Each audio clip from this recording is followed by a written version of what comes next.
Hello everyone, welcome back. हम कर रहे हैं DSSP पार्ट बी की तैयारी और हमारा टॉपिक है ग्रोथ एंड डेवलपमेंट और उसकी थर्ड वीडियो आ चुकी है। फर्स्ट और सेकंड वीडियो अगर अभी तक आपने नहीं देखी है तो उन वीडियोस को देख लीजिए और इसका थर्ड पार्ट है। चलिए बिना समय गवाए कम से कम टाइम में इसको हम कंप्लीट करते हैं with very nice explanation.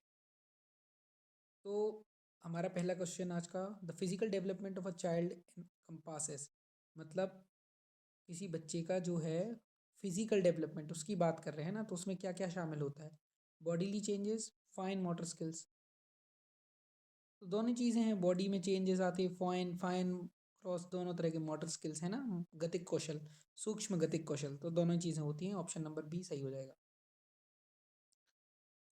Kohlberg outlined how many stages, कितनी स्टेजेस दी जेंडर आइडेंटिटी की, जेंडर आइडेंटिटी डेवलपमेंट की कितनी स्टेजेस दी कोहलबर्ग ने? तो इसका आंसर है 3। जेंडर आइडेंटिटी का डेवलपमेंट जो है वो 3 स्टेजेस में होता है। पहली स्टेज है उसको बोलते हैं जेंडर आइडेंटिटी, उसका नाम ही है जेंडर आइडेंटिटी। उसमें क्या होता है, बच्चा खुद का जेंडर रिकग्नाइज करने लगता है कि भाई मैं लड़का हूँ या लड़की हूँ। उसके बाद जो दूसरा होता है वो होता है जेंडर स्टेबिलिटी, है ना। इसका मतलब है कि टाइम के साथ जेंडर जो है स्टेबल रहता है, मतलब चेंज नहीं होता। और नेक्स्ट है जेंडर कॉन्स्टेंसी, है ना। तो जेंडर कॉन्स्टेंसी मीन्स ये जानना कि चाहे एक्सटर्नल फैक्टर कुछ भी हो जाए तो भी जेंडर कभी भी चेंज नहीं होता। तो पहले जेंडर को समझना कि भाई मैं किस जेंडर का हूँ, उसके बाद ये समझना कि जेंडर ऐसे चेंज नहीं हो सकता किसी का, है ना। फिर तीसरा क्या समझ में आ रहा कि एक्सटर्नल फैक्टर भी जेंडर को चेंज नहीं कर सकते।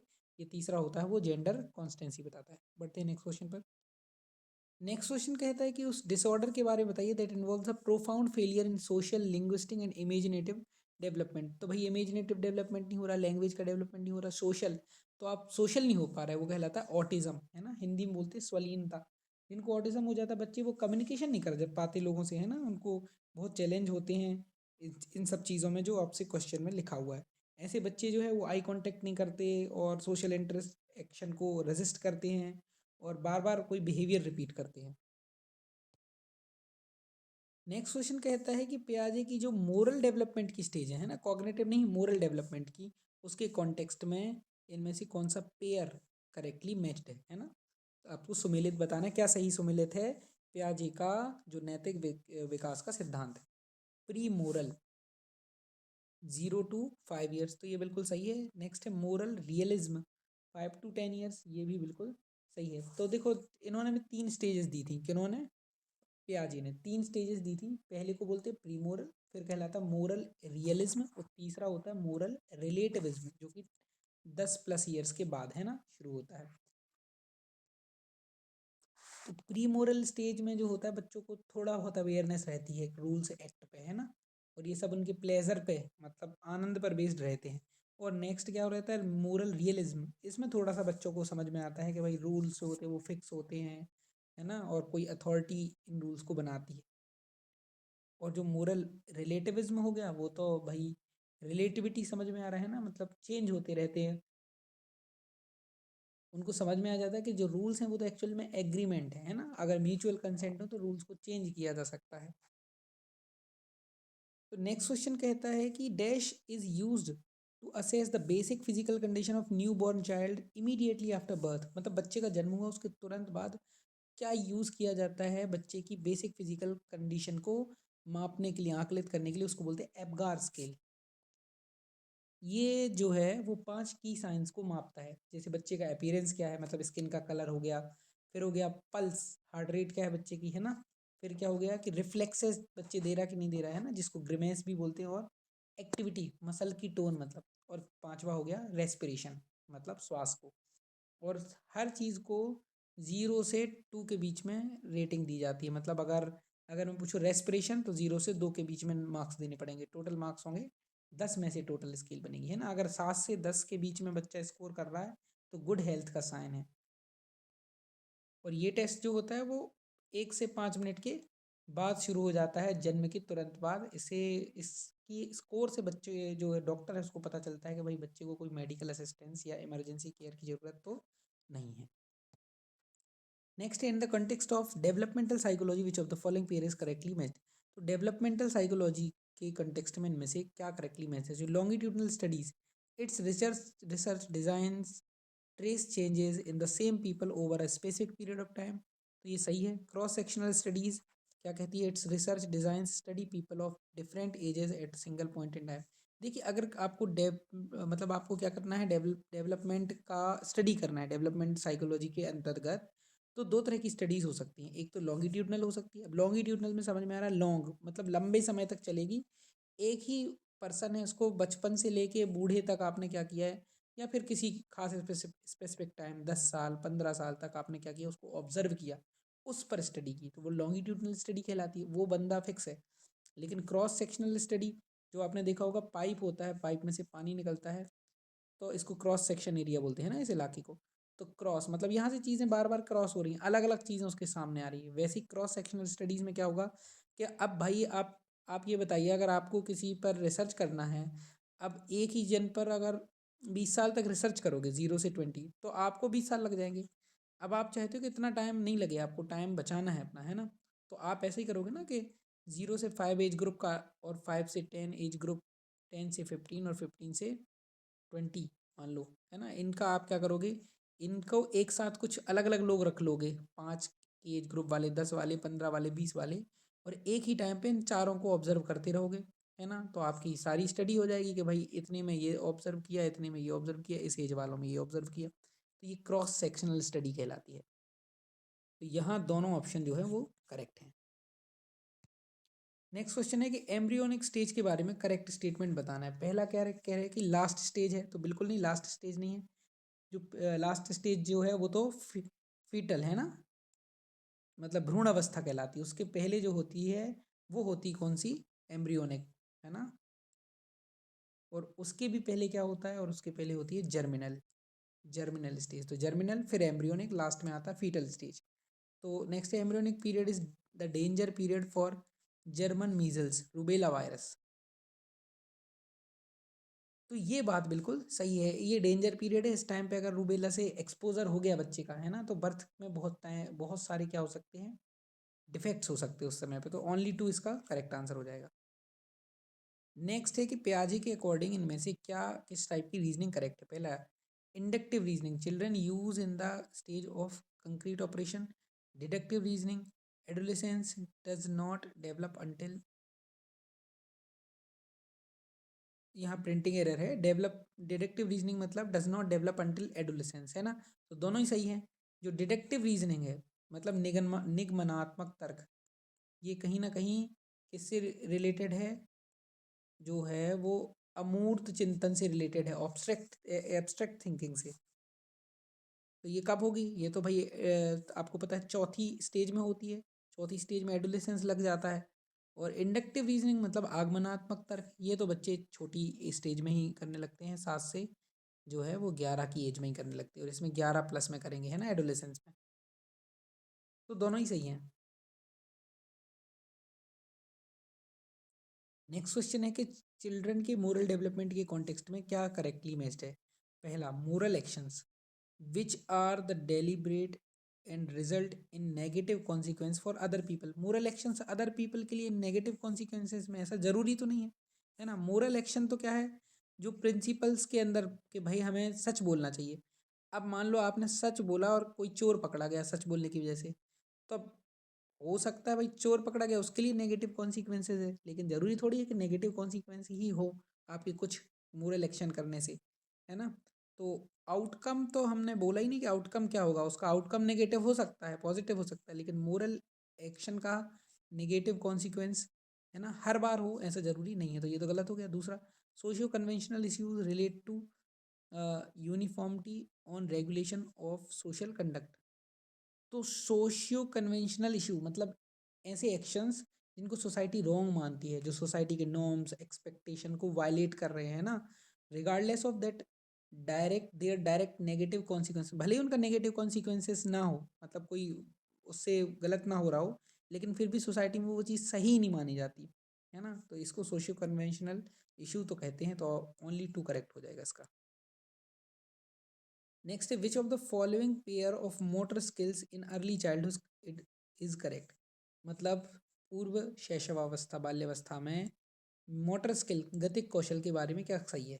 3 year old can jump a distance of 15 to 24 inches. 3 साल का बच्चा 15 से 24 इंच जंप कर सकता है डिस्टेंस तक, है ना, मतलब 2 फीट दूरी तक। और 4 year old जो है वो 24 से 33 इंच तक। तो ये दोनों ही बातें बिल्कुल सही हैं, बोथ 1 and 2। आगे बढ़ते हैं। नेक्स्ट है कि कॉग्निटिव एडवांसेस के कॉन्टेक्स्ट में कब, किस टाइम पे, अर्ली चाइल्डहुड के टाइम पे, है ना। इनमें से क्या करेक्टली मैच्ड है, उनकी सिग्निफिकेंस मतलब उनके महत्व के मुताबिक, है ना। कौन सा एडवांस, कौन सा कॉग्निटिव एडवांस। तो पहला क्या है, understanding of cause and effect, children realise that events have causes. तो ये तो बिल्कुल सही बात है कि छोटे बच्चे होते हैं जो अर्ली चाइल्डहुड में समझने लगते हैं कि भाई कोई काम करोगे तो इसका ये इफेक्ट आएगा, है ना। कॉज एंड इफेक्ट समझ में आता है कि किसी भी चीज़ का आउटकम क्या होगा और कोई चीज़ हुई तो क्यों हुई।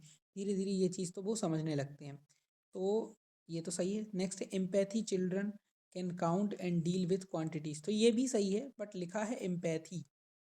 एम्पैथी जो है वो कॉग्निशन से रिलेट तो है नहीं, ये तो किससे रिलेटेड है, इमोशन से रिलेटेड है। तो इसलिए ऑप्शन नंबर 2 गलत हो जाएगा, केवल ऑप्शन 1 सही होगा, ऑप्शन डी।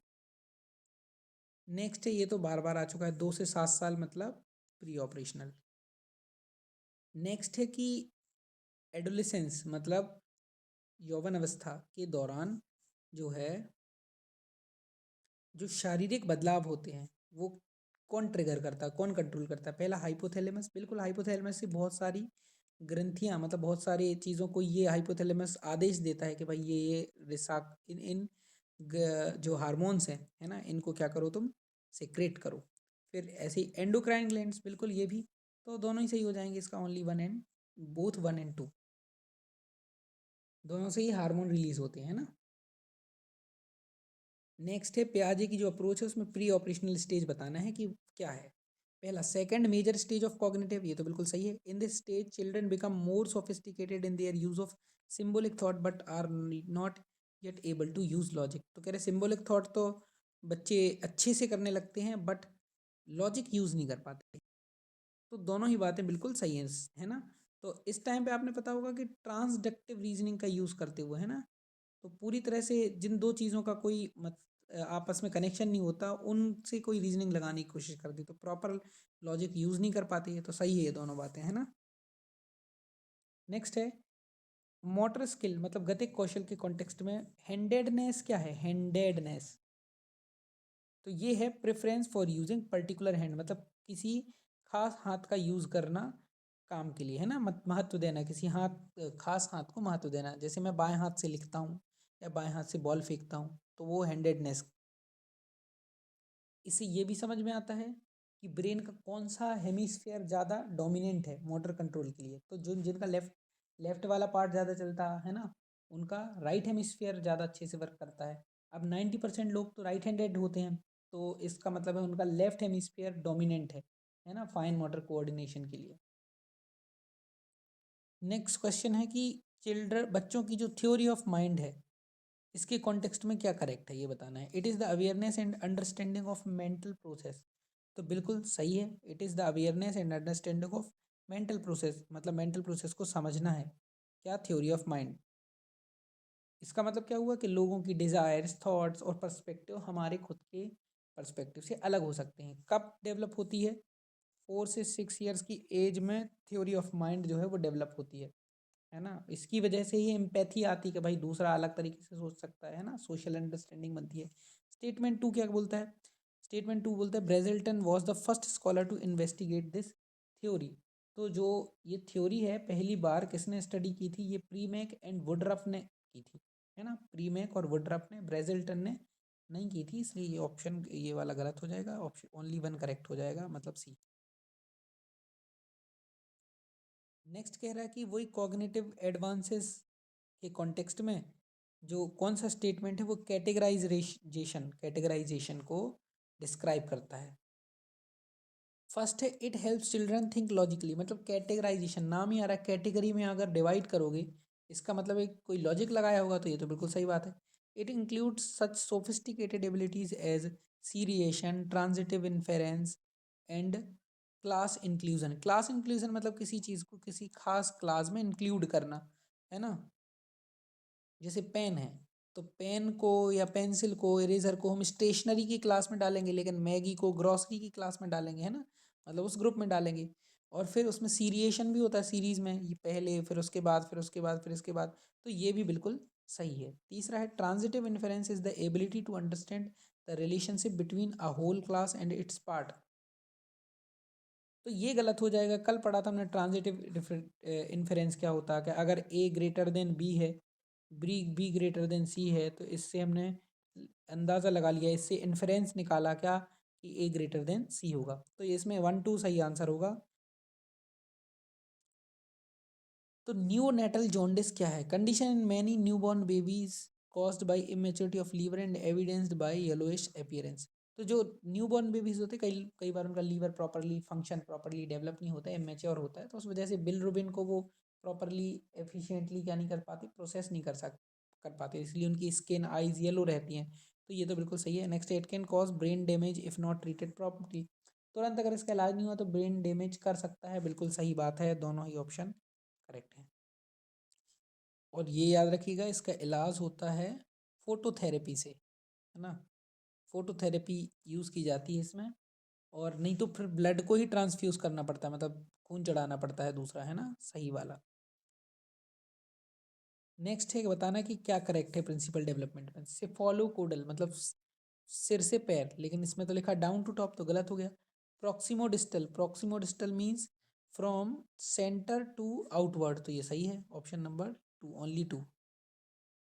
नेक्स्ट है ब्रेन और रिफ्लेक्स बिहेवियर के बारे में आपको करेक्ट स्टेटमेंट बताना। पहला क्या है कि beginning about 2 weeks after conception the brain gradually develops from long hollow tube into a spherical mass of sales.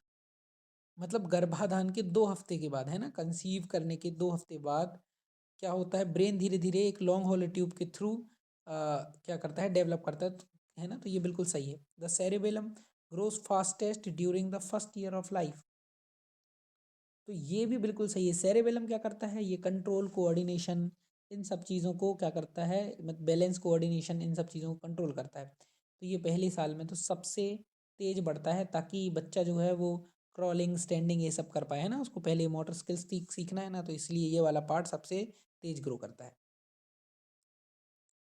आपको बताना है कि क्या एबिलिटी है अरेंज करने की सिमिलर ऑब्जेक्ट्स को डेफिनेट ऑर्डर में, तो इसको बोलते हैं हम क्या, सीरिएशन। ठीक है, सीरीज में जमाना तो 7 से 11 की एज के बीच में आता है पियाजे के अनुसार ये। नेक्स्ट है आपको बताना करेक्ट स्टेटमेंट क्या है कि फिजियोलॉजिकल चेंजेस के बारे में that occur during adolescence, adolescence के दौरान जो होते हैं। These changes are triggered by the hypothalamus and endocrine glands, तो ये तो अभी पढ़ चुके हैं, बिल्कुल करेक्ट है। The rise in hormonal levels is found associated with the problem of acne in adolescence, तो एक्नी वैक्नी ये सारे इन्हीं की वजह से होते हैं, है ना, बच्चों को पिंपल्स वगैरह, हार्मोनल लेवल्स बढ़ जाते हैं इस एज में, तो ये भी बिल्कुल सही है। नेक्स्ट है एडोलेसेंस कब एंड कर जाता है, तो 18 से 21 की एज में। नेक्स्ट है maturity refers to a statement in state in which an individual is completed developed in which of the following aspects, मतलब सिंपल सी बात है, इनमें से किस एस्पेक्ट में जब कंप्लीटली डेवलप हो जाए इंडिविजुअल कोई व्यक्ति, तो हम कहेंगे कि वो मैच्योर हो गया। तो पहला है स्पिरिचुअलिटी, स्पिरिचुअली, दूसरा सोशली, तीसरा इमोशनली। तो तीनों ही बातें बिल्कुल सही हैं, स्पिरिचुअली सोशली इमोशनली तीनों तरह से अगर डेवलप हो गया है सारे एस्पेक्ट में, तब हम कहेंगे कि वो मैच्योर हो गया है ना। मैच्योरिटी मल्टी डायमेंशनल कॉन्सेप्ट है ना, इसमें इमोशनल सोशल स्पिरिचुअल सब तरह के डेवलपमेंट शामिल होते हैं।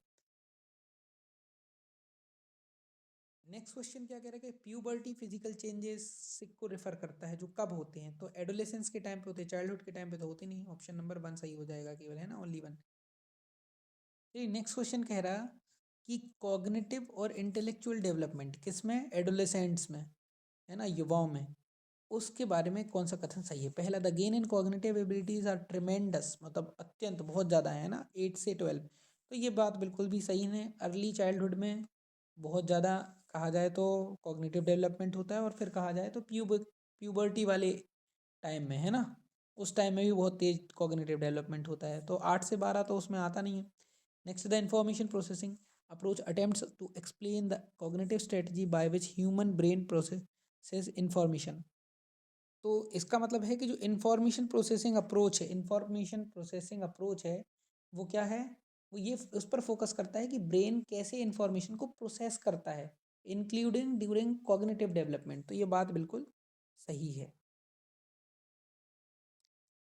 तो आपको किस कॉन्टेक्स्ट में बताना है, किसी बच्चे के ऑडिटरी विजुअल कोऑर्डिनेशन, मतलब देखने और सुनने की कोऑर्डिनेशन के कॉन्टेक्स्ट में बताना है कि क्या सही है। तो पहला है कि when the baby hears a sound the eyes will reoriented as if to discover the visual object at source.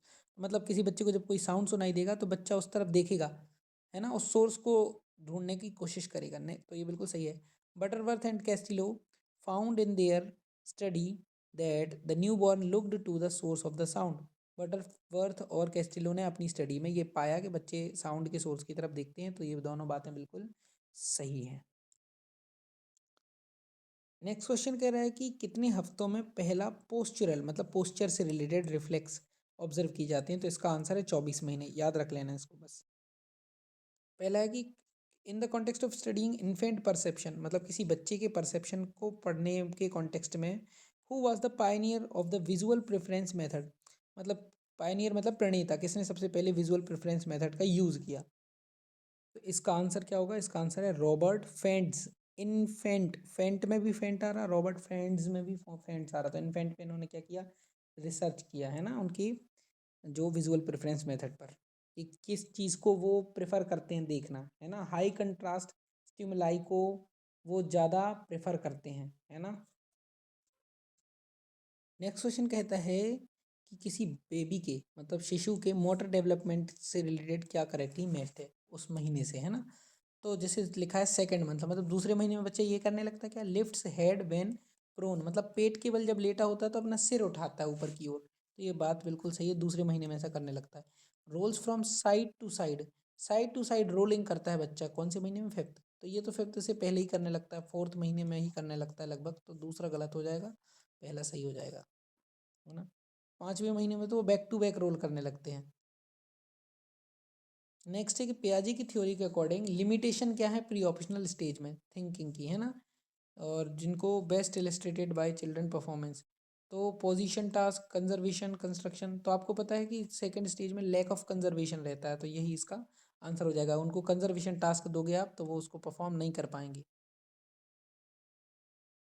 कहने का मतलब है उनके सामने एक रोटी की लोई है, उन्हीं के सामने उस चीज़ को क्या कर देंगे आप, बेल के रोटी बना देंगे। फिर पूछेंगे कि इनमें से बड़ा क्या है, तो वो क्या करेंगे, वो कहेंगे कि भाई ये देखिए ये जो रोटी है ये इसमें ज़्यादा आटा है इस लोई के मुकाबले, क्योंकि वो एक ही आस्पेक्ट को देख पाते हैं। लैक ऑफ कंजर्वेशन मतलब सेंट्रेशन भी कह सकते हैं एक तरह, है ना। नेक्स्ट है कि अंडरस्टैंडिंग देयर ओन इमोशंस, खुद के इमोशंस को समझ पाना बच्चों में किस चीज़ के लिए हेल्प करता है। पहला, to guide their own behaviour in social situation.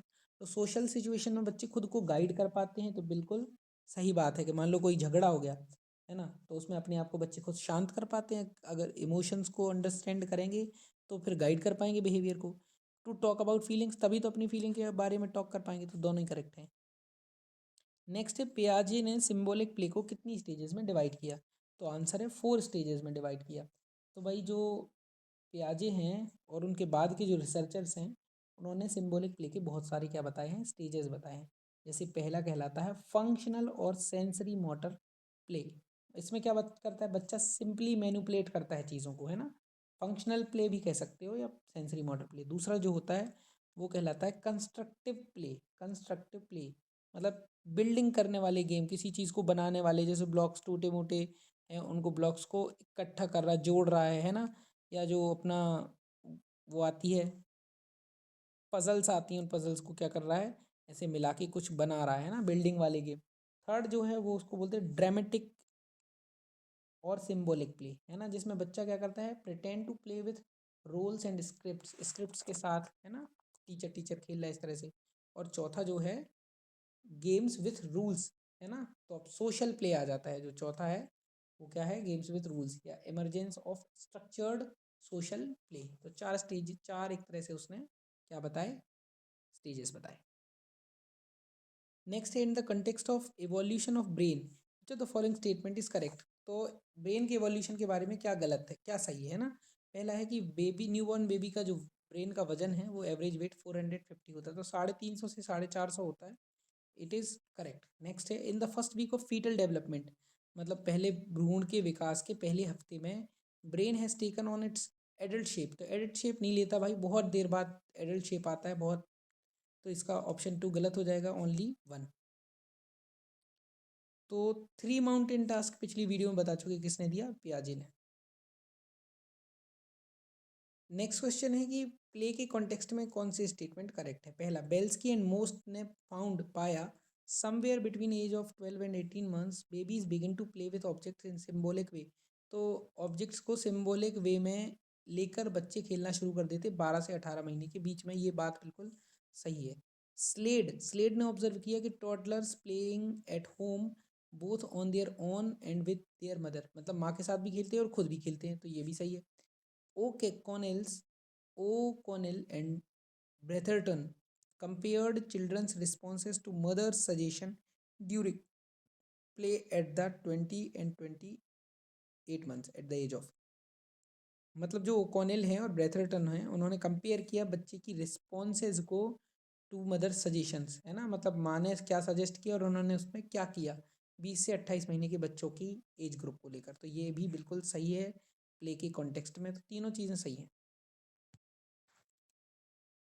तो विच of the following initiate birth process को क्या इनिशिएट करता है, फीटल पिट्यूटरी, मतलब वो भ्रूण की पिट्यूटरी, तो आपको पता है मास्टर ग्रंथि होती है सबसे पहले डेवलप हो जाती है, इसके बहुत सारे काम हैं, तो ये तो सही होना चाहिए। नेक्स्ट है एड्रीनल सिस्टम, एड्रीनल सिस्टम के भी बहुत सारे काम होते हैं, ये भी सही होना चाहिए, ऑप्शन नंबर 1 एंड 2। ये जो एड्रीनल सिस्टम है ये क्या करता है, ये यूट्रस को सेंसिटाइज करता है कि आप कॉन्ट्रेक्टाइल सिग्नल्स भेजो, है ना, एस्ट्रोजन को भी क्या करता है, थोड़ा सा इंक्रीज करता है।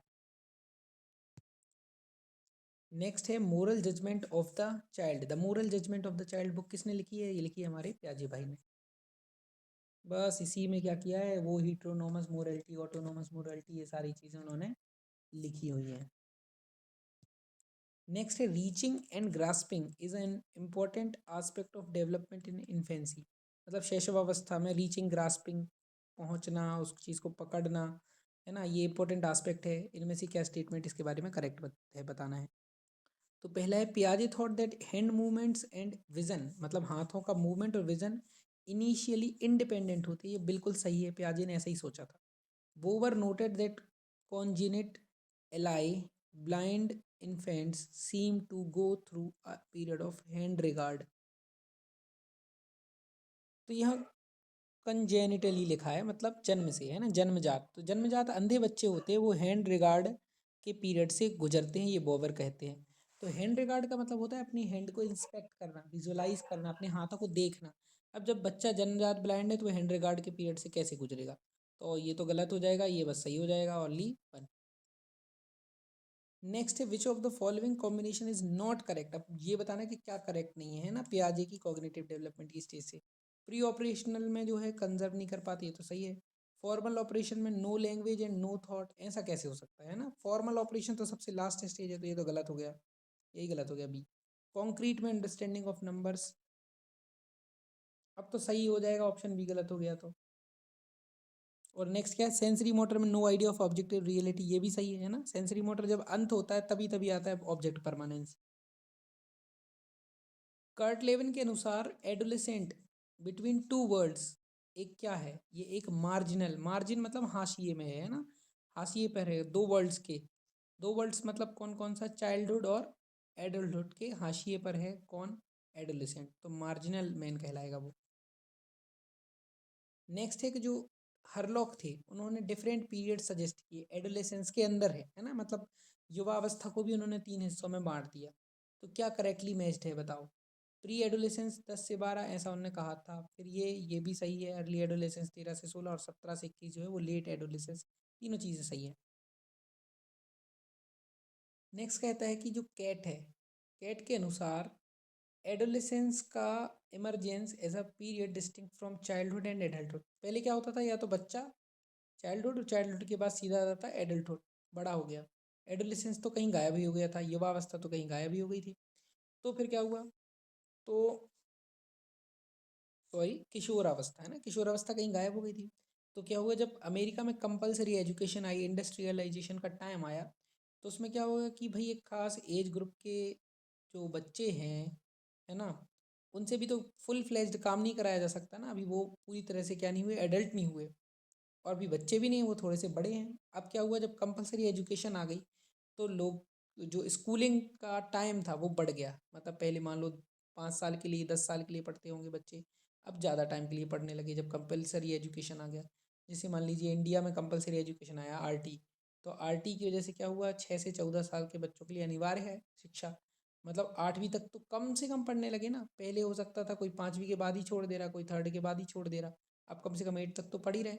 उसी वजह से कहा जाए तो वहाँ भी एडोलेसेंस, ज़्यादा एज ग्रुप तक बच्चे पढ़ने लगे, तो वहाँ एक नए एज ग्रुप का क्या हुआ, उदय हुआ, मतलब एडोलेसेंस को अलग से पहचान मिली।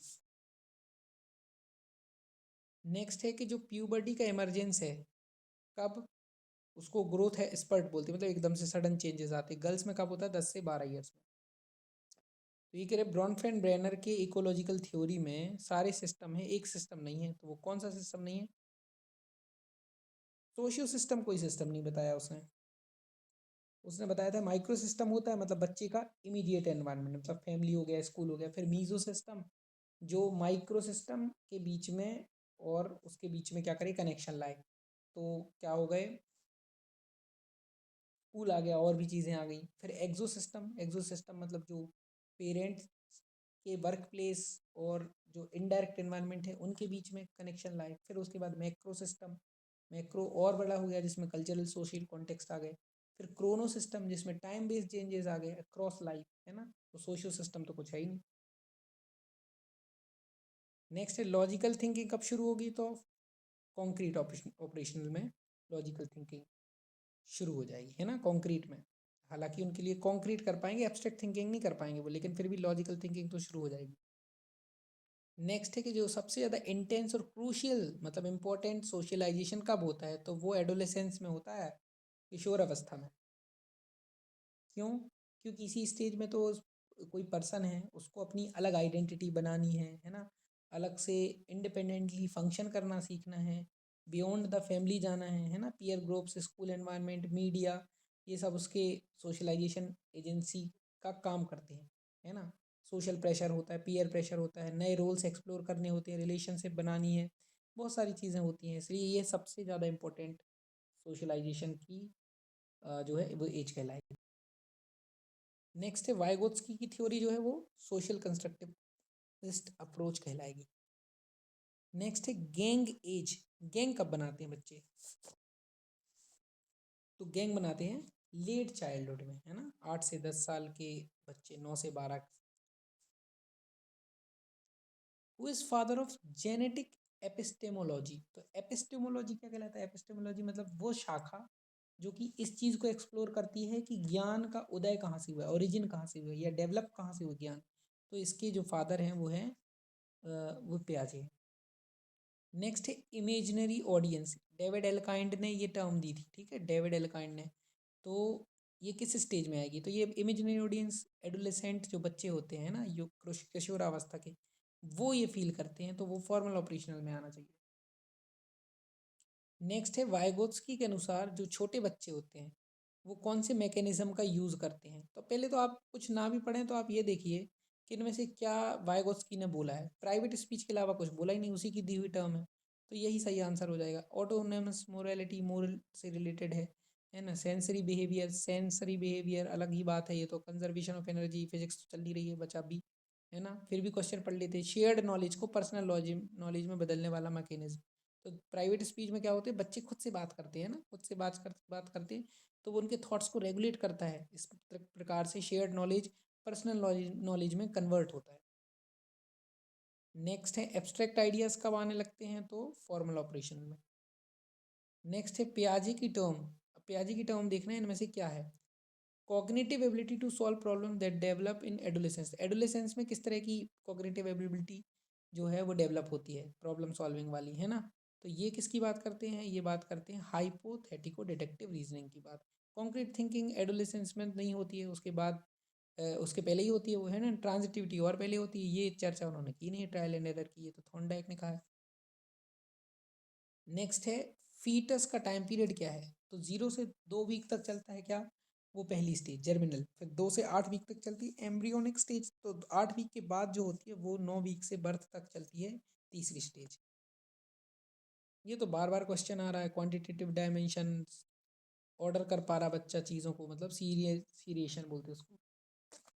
नेक्स्ट क्वेश्चन है कि what is the time period of the third trimester of pregnancy, मतलब अगर देखा जाए तो प्रेगनेंसी के जो 3 अलग अलग चरण हैं उसमें से तीसरा चरण एक तरह से देखा जाए वो कौन से टाइम पीरियड में आता है, वो है 29 से 40 वीक्स में। लास्ट फाइनल स्टेज है बर्थ के पहले की, है ना, एकदम से रैपिड वेट गेन होता है और ब्रेन और लंग बच्चे के मैच्योर होने लगते हैं, फैट गेन हो जाते हैं, बहुत ज़्यादा फैट बढ़ जाता है बच्चे का ताकि टेम्परेचर रेगुलेट रह सके, और इसी टाइम पे वो शकिंग ग्रेस्पिंग ये सारी रिफ्लेक्सेस भी डेवलप होती है बच्चे में, है ना, और साउंड लाइट को रिस्पॉन्स करने वाली सेंसरी रिस्पॉन्सेस भी डेवलप होती हैं।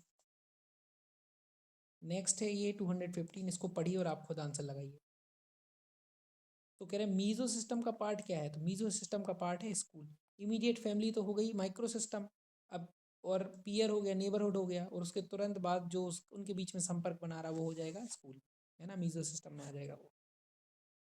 नेक्स्ट है कंजर्वेशन कब आएगा, तो लैक ऑफ कंजर्वेशन रहता है प्री ऑपरेशनल में, तो ऑपरेशनल स्टेज में आ जाएगा कंजर्वेशन। कोहलबर्ग ने कितनी स्टेजेस दी है, तो कोहलबर्ग ने 6 स्टेजेस दी है मोरल डेवलपमेंट में। कोहलबर्ग की थ्योरी जो है वो किससे रिलेटेड है, मोरल डेवलपमेंट से। नेक्स्ट है बच्चों के साथ जो माल ट्रीटमेंट मतलब दुर्व्यवहार, उसका फैक्टर क्या क्या नहीं हो सकता है, तो बुक्स नहीं हो सकती, पेरेंट्स केयर गिवर या सोसाइटी की तरफ से ये बच्चे को जो है वो दुर्व्यवहार मिल सकता है, लेकिन बुक्स कैसे देगी। नेक्स्ट है कि बच्चे अपने एनवायरनमेंट को सेंसेस के थ्रू किस स्टेज में क्या करते हैं, उससे सीखते हैं, तो प्याजी बात कर रहे हैं तो अब सेंस की बात चल रही है तो सेंसरी मोटर स्टेज आना चाहिए। नेक्स्ट है कि बच्चे अनरियलिस्टिक कब हो जाते हैं, कौन सी स्टेज में, तो एडोलेसेंस के टाइम पे, क्यों, क्योंकि बच्चों में क्या है थोड़ा सा इमोशनल इंटेंसिटी ज़्यादा हो जाती है, इमेजिनेटिव बहुत ज़्यादा सोचने लगते हैं, आइडियलिज्म भी आ जाता है कई बच्चों में, मतलब आदर्शवादी बनना चाह रहे हैं, कई बार परफेक्शन की तरफ सोचते हैं, चाहे रिलेशनशिप हो चाहे करियर हो, कि हर चीज़ में, है ना, तो ये प्रैक्टिकल लिमिटेशन डालता है कि नहीं डालता है, तो ये एक तरह से कहा जाए तो अनरियलिस्टिक हो गया। एक बच्चा है उसका डॉग का स्कीमा बना है ना, किसके बेस आधार पर, क्योंकि उसका खुद का पेट का एक्सपीरियंस है। Then he sees another dog in the garden, फिर वो दूसरा कुत्ता देखता है, he is able to recognise the animal, उसको समझ जाता है। तो कौन सी प्रोसेस हाईलाइट हुई है इस स्टेटमेंट में, तो ऑप्शन वन क्या करें, एकोमोडेशन, एक्विलिब्रियम, एसिमुलेशन, ऑपरेशंस। देखो बच्चे का पहले से स्कीमा बना है ना, इसी एग्जिस्टिंग स्कीमा में कोई नई इन्फॉर्मेशन आई कि अच्छा ये भी डॉग है, उसी का यूज़ किया उसने, इसलिए इसको एसिमुलेशन कहेंगे। नेक्स्ट है चाइल्ड डेवलपमेंट की किस स्टेज में ऑनेस्टी एम्पैथी डेवलप होती है, तो एडोलेसेंस में। किस स्टेज में बच्चे को लगता है कि सब उनकी तरफ देख रहे हैं ना, इमेजिनरी ऑडियंस, एडोलेसेंस। किस स्टेज में बच्चे को लगता है कि children enjoy fantasy stories like fairy tales, तो अर्ली चाइल्डहुड है लेकिन इसमें ऑप्शन नहीं है, तो इन्फेंट आ जाएगा। गैंग एज, तो gang as early childhood. Zone of proximal distance है ना, डेवलपमेंट, ZPD किसने, वाइगोत्स्की। नेक्स्ट है वाइगोत्स्की ने किसकी बात नहीं की है ना, नहीं की, लैंग्वेज कल्चर सोशल इंटरेक्शन सब बात करते हैं, असेसमेंट की बात कहीं नहीं की उन्होंने। नेक्स्ट है what refers to a subconscious process, मतलब वो प्रोसेस सबकॉन्शियस है आपको पता नहीं है, पिकिंग अप अ लैंग्वेज, है ना, तो एक तो सीखना होता है लैंग्वेज और एक एक्विजिशन करना होता है, तो आपको पता नहीं कि आपने लैंग्वेज सीख ली, इसको बोलते हैं अर्जित कर लेना, एक्विजिट कर लेना, है ना, एक्सपोजर के थ्रू। तो which stage in child development refers to holophrastic age, holophrastic age मतलब एक शब्द वन वर्ड स्टेज भी उसको बोलते हैं, जैसे बच्चा कहेगा कि मुझे दूध चाहिए, है ना, पानी, तो मम्मी पानी, केवल बोलेगा पानी, है ना, मुझे पानी चाहिए नहीं बोलेगा, तो ये वन वर्ड स्टेज में आता है। इसके बाद 2 वर्ड स्टेज आ जाती है, और इसके बाद क्या बोलते हैं, टेलीग्राफिक स्पीच बोलते हैं शायद उसको, है ना, मतलब 3 वर्ड स्टेज, 3-4 वर्ड में अपना सेंटेंस खत्म करते हैं बच्चे। नेक्स्ट है फिजिकल हेल्थ की अच्छी होने की ज़रूरत है तभी तो होलिस्टिक डेवलपमेंट होता, ये सारी चीज़ें उन पर डिपेंड करती हैं ना, तो मेंटल सोशल इमोशनल बराबर होलिस्टिक। मतलब सर्वांगीण विकास है ना। नेक्स्ट है, किस स्टेज के दौरान the child learn to identify members of the family and imitate them. किस स्टेज के दौरान बच्चा जो है अपने मेंबर्स को पहचानने लगता है, फैमिली मेंबर्स को? तो इन्फेंसी, बचपन, बाल्यावस्था मतलब शिशु अवस्था में ही पहचानने लगता है बच्चा, है ना। एरिक एरिक्सन कह रहे हैं कि वो ट्रस्ट वर्सेस मिसट्रस्ट स्टेज में ही समझने लगता है कि कौन केयर गिवर है उसको। नेक्स्ट है कि पियाजे की थ्योरी है कॉग्निटिव डेवलपमेंट की, विच of the following is appropriate stage for development of memory and imagination. Memory और इमेजिनेशन के डेवलपमेंट के लिए क्या एप्रोप्रिएट स्टेज है?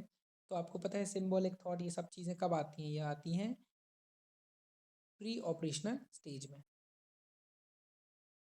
तो एडोलिसेंस स्टेज में बच्चे क्या नहीं करते? नॉट अ कैरेक्टरिस्टिक, तो अनरियलिस्टिक होते हैं, इमोशनल इंस्टेबिलिटी होती है। पेरेंट्स को इमिटेट क्यों करेंगे? बच्चे थोड़ी हैं, है ना। तो हालांकि हैं तो बच्चे ही, लेकिन छोटे बच्चे नहीं हैं, है ना।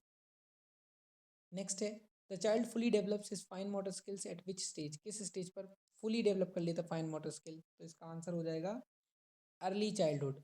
अर्ली चाइल्डहुड में बच्चा अपनी फाइन मोटर स्किल्स को डेवलप कर लेता प्रॉपरली। नेक्स्ट है एडोलिसेंट्स का एज ग्रुप बताना है, 12 से 18 ईयर्स। नेक्स्ट है कि कॉग्निशन मतलब संज्ञान के अनुसार mark the odd one related to mental process. Mental process से रिलेटेड इनमें से क्या नहीं है? तो मतलब आप कुछ सोच रहे हो, प्रॉब्लम सॉल्विंग, नोइंग, जजिंग, है ना, लेकिन डे ड्रीमिंग मेंटल प्रोसेस से रिलेटेड नहीं है। क्या कॉग्निशन का कंपोनेंट नहीं है? संज्ञान का कंपोनेंट इनमें से नहीं है। तो थॉट, मेमोरी और लैंग्वेज होगा, लेकिन रियलिज्म ये तो अलग ही शब्द हो गया, है ना। तो ये आंसर नहीं होगा ऑप्शन, मतलब यही आंसर होगा option number A. Which of the following age is defined as adulthood. Adulthood क्या है? यहाँ एजिंग एडल्टहुड लिखा, मतलब लेट एडल्टहुड। लेट एडल्टहुड मतलब 60 से ऊपर, एबव 60। एरिक एरिक्सन की कौन सी स्टेज? 8th stage. क्या नाम है उसका? कमेंट में बता सकते हैं आप। नेक्स्ट है period just after the babyhood. Babyhood के बाद की का period about a year and half, मतलब 1-1.5 साल बाद का, है ना। तो उसको टॉडलरहुड कहते हैं, बच्चे को टॉडलर बोल देते हैं ना। नेक्स्ट है कि kids at this stage understand that if you break a candy into smaller pieces it will be the same amount. एक छोटी सी कैंडी को अगर छोटे छोटे टुकड़े में बांट दो तो अभी भी वो सारा मिलके वही अमाउंट बनाएगा। तो इसका मतलब है उसमें क्या आ गया? कंजर्वेशन आ चुका है, कंजर्वेशन आ चुका है, इसका मतलब है वो कॉन्क्रीट ऑपरेशनल स्टेज में आ चुकी है। नेक्स्ट क्या है? Ability to put parts together to form a coherent और यूनिक न्यू होल। तो एनालिसिस का उल्टा होता है सिंथेसिस। एनालिसिस मतलब टुकड़ों टुकड़ों में किसी चीज़ को तोड़ना, है ना। और सिंथेसिस मतलब इन्हीं टुकड़ों को जोड़कर कुछ नया होल बनाना, है ना। Option number D. ब्लूम की टेक्सोनॉमी, है ना, अब हालांकि उसको क्रिएटिंग से चेंज कर दिया गया है। नेक्स्ट है whose socio cultural cultural theory. ये शब्द आ जाए तो वाइगोत्स की आंख बंद करके, है ना। नेक्स्ट है ऑब्जेक्ट परमानेंस कब आ जाएगा? सेंसरी मोटर स्टेज के जस्ट बाद, मतलब इनफेंसी में, है ना। Option number D. The psychomotor domain includes physical movements, coordination and use of the skills. कौन सी स्किल्स? मोटर स्किल्स, नाम ही आ रहा साइको मोटर्स, है ना। मोटर मतलब गतिक, साइको मतलब मनो, तो मन से रिलेटेड, और गतिक मनोगतिक कौशल, है ना। तो मोटर स्किल्स आ जाएंगी। आज की वीडियो में इतने ही रहने देते हैं। ऑलमोस्ट हमने 90+ क्वेश्चंस कर लिए हैं और 2 पार्ट और लगेंगे तो ग्रोथ एंड डेवलपमेंट चैप्टर आपका कंप्लीट हो जाएगा। उसमें भी बहुत सारे सब टॉपिक्स थे, बहुत सारे टॉपिक्स आपके कवर हो रहे हैं इसके अंदर। और आई होप आपको वीडियो पसंद आ रही है। वीडियो पसंद आ रही है तो कमेंट में ज़रूर बताइएगा, ताकि हम अगली पार्ट आपके लिए लाते रहें। धन्यवाद, आपका दिन शुभ हो।